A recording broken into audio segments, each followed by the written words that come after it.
Dans beaucoup de disciplines, en fait, on étudie des phénomènes qui sont localisés dans l'espace.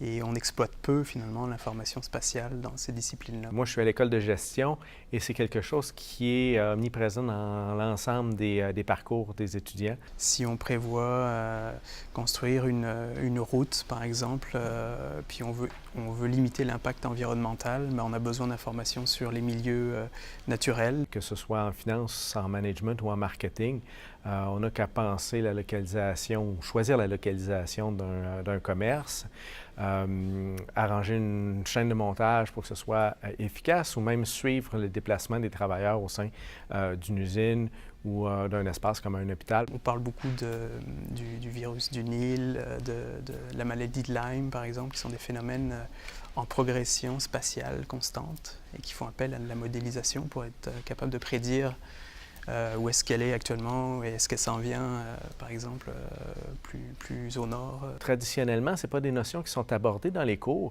mais lorsqu'on prend un pas de recul et on regarde les capacités qui maintenant sont disponibles, bien, ça devient intéressant de revoir la perspective et d'intégrer ça à différents cours ou à différentes formations. Si on peut aller sur le terrain, par exemple, se localiser précisément à l'endroit où était ce bâtiment-là, bien, ça donne une autre dimension au cours et au matériel qui est enseigné, en fait. Utiliser des services géolocalisés, la capacité de pousser de l'information en un lieu spécifique, est particulièrement intéressant pour établir un contexte pour l'étudiant. Si on utilise l'application Trajectus, qui vient d'être développée à l'université, ça permet à un étudiant de faire une sortie terrain par lui-même, en étant guidé par son GPS de son téléphone ou de sa tablette. On pourrait penser à des étudiants qui traversent la ville et ils font une analyse de l'architecture. On leur donne de l'information sur les différentes architectures qu'ils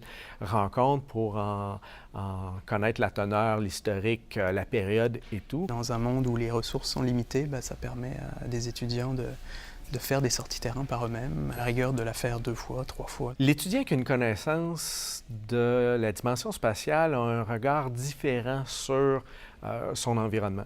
Donc, il est capable de prise de recul que d'autres étudiants qui n'ont pas été initiés n'ont pas. Maintenant, il y a tellement de choses qui sont localisées, comme on pense à des cartographies interactives sur Internet ou ce genre de choses. Les données géospatiales ne sont pas différentes d'autres données, c'est-à-dire que les enjeux qu'on a au sujet de la localisation des individus, on va l'avoir au sujet des éléments détaillés de leurs préférences.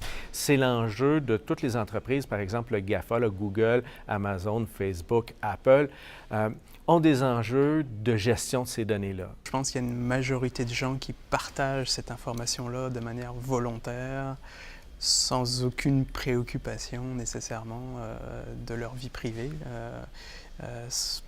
Pour beaucoup, je pense que ça ne les dérange pas d'être localisés avec leur téléphone. C'est qu'une donnée en elle-même est souvent peu parlante, mais mise ensemble va amener une dimension complètement différente dans la compréhension des habitudes des individus.